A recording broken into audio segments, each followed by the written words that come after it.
Welcome to lesson 2 of chapter 5, Swift Memory Management. In this lesson, let's learn about a possible routine cycle when you work with the delegate pattern in Swift. Let's get started.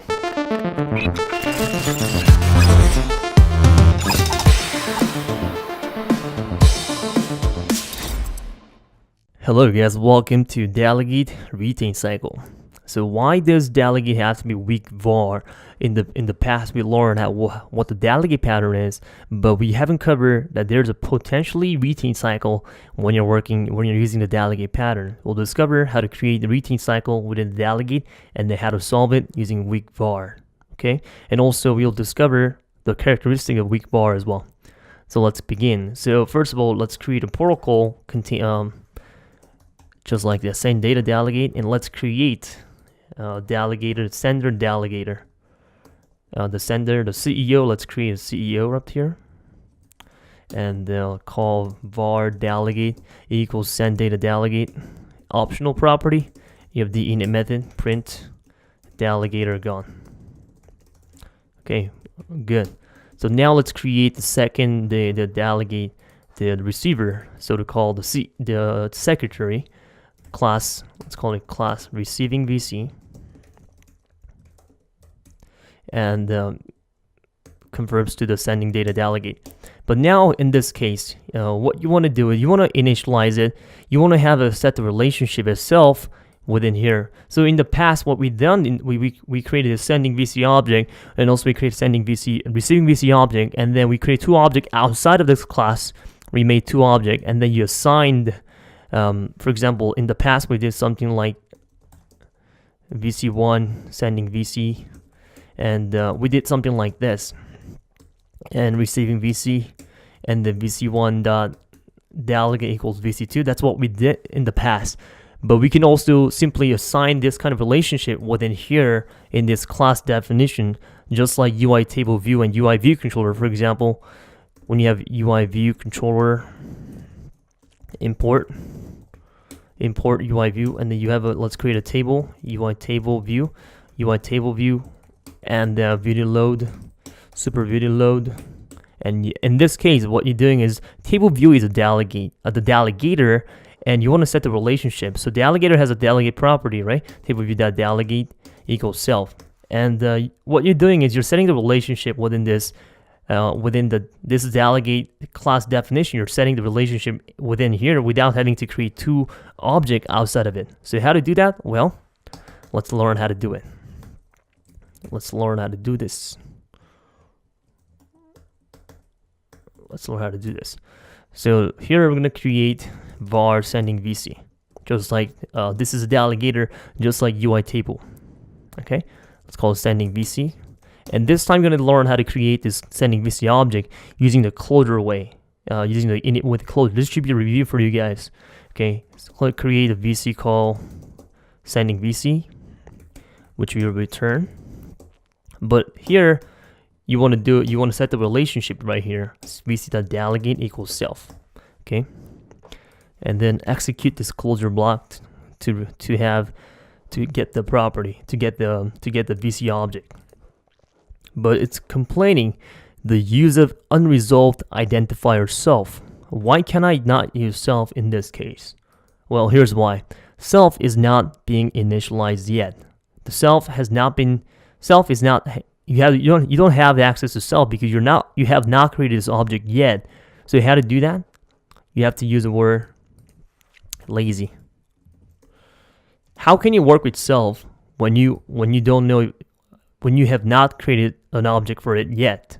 Okay, so for example, so what lazy does is when you make an object receiving VC, and lazy allows you to tell you that by the time you access the sending VC property, you already have receiving VC object. You already have self, because as you know, by definition, by lazy, you don't have the sending VC object until you create this object and then access it. So by the time you access sending VC object, self is already initialized. So the only way for you to get sending VC is by calling sending VC right there. But by the time you get this property, you have to make an object first. So that's why your self is available for you to use it right there. Okay, so anytime you see unresolved self, then put lazy var in front of it to make sure self is available for you to use it. Okay, again, you're not allowed to work with self. You're not allowed to work with its own object unless you have initialized it. So that's why you need to use the word lazy right here. Okay, so right now it may look quite difficult for you to visualize. So delegate gone. So first of all, let's create an object like this. Var receiving VC is an optional property. You created this object receiving VC. But now let's take a look at the relationship. So I've made this a little small diagram for you guys to visualize. So right now, receiving VC has a reference to this object, and receiving VC contains what? The lazy var sending VC property, right? Receiving VC contains lazy var sending VC property. Okay, and then you've initialized it with the sending VC right there. Sending VC with the sending VC, you've assigned the object to the sending VC view controller the property. So you have a reference to the sending VC right there. And sending VC, as you know, contains what? Contains this delegate property. And delegate property right there, delegate property has a reference to self. Okay, so now delegate has a reference to the object. Okay, delegate has a reference to the receiving self, which is receiving VC. So now you can tell there is a cross relationship. That means there's a retain cycle going on.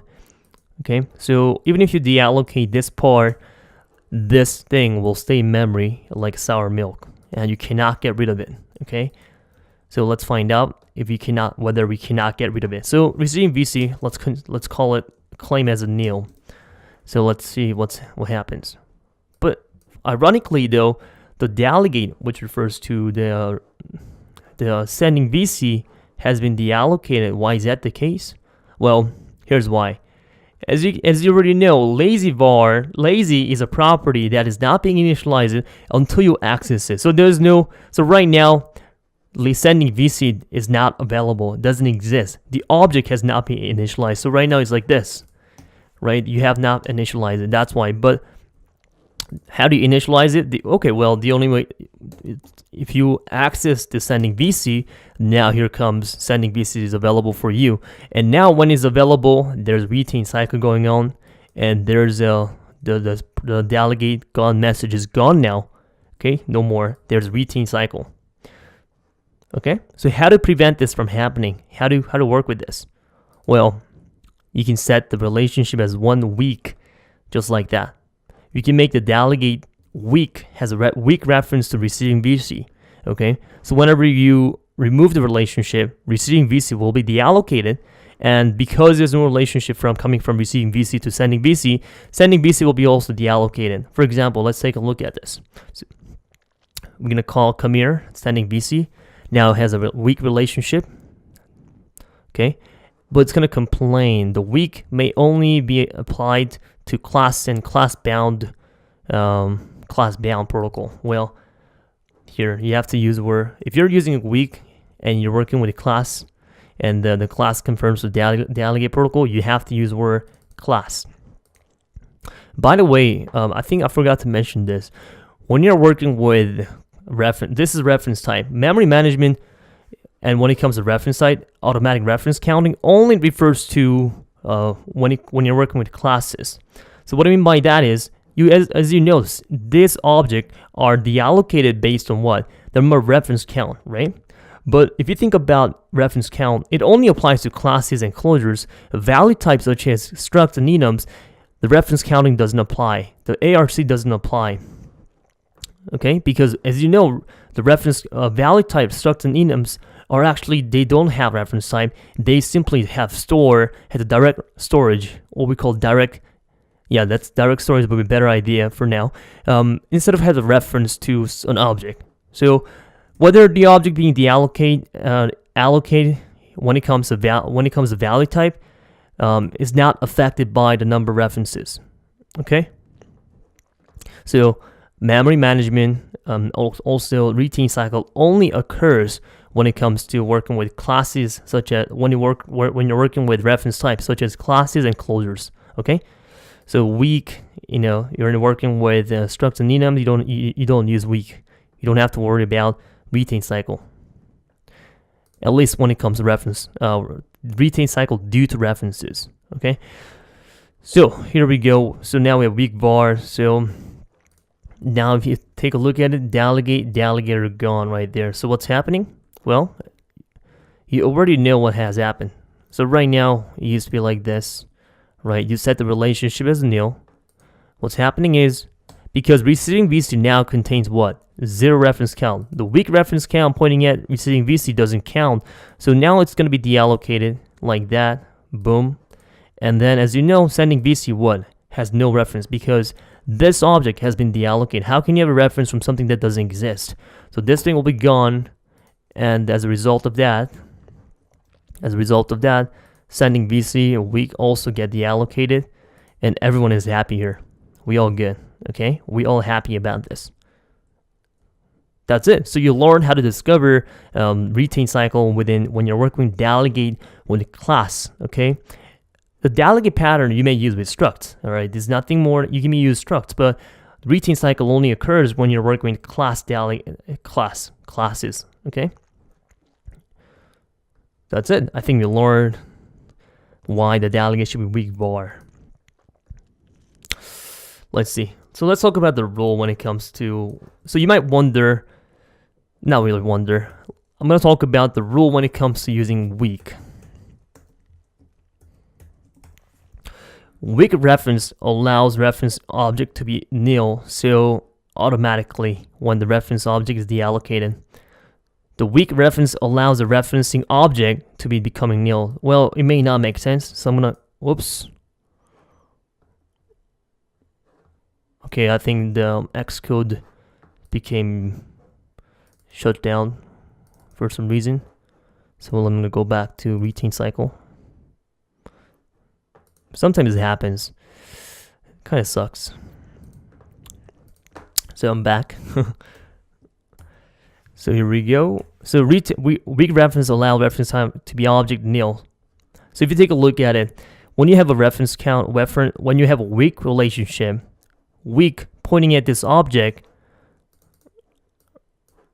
right now is like that, but right now the weak has a reference to this receiving VC, but the reference being become nil at any point because if this thing has no relationship, when it breaks relationship, receiving VC now is all gone.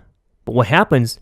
The weak has a reference. The weak, even if this is alive, let's say even if the weak properties, even if this object is alive, now the weak has a nil reference to receiving VC. So even if you're attempting to use receiving VC, it doesn't exist, so it can be nil. But right now, if it's still alive, it is non-nil. Okay, this thing, the receiving VC variable, determines whether receiving VC is alive or not, and depending on whether this object is alive or not, this weak value can have nil value or can have optional value. So what does that mean? Here comes the second rule. Based on the rule above, so based on the rule above,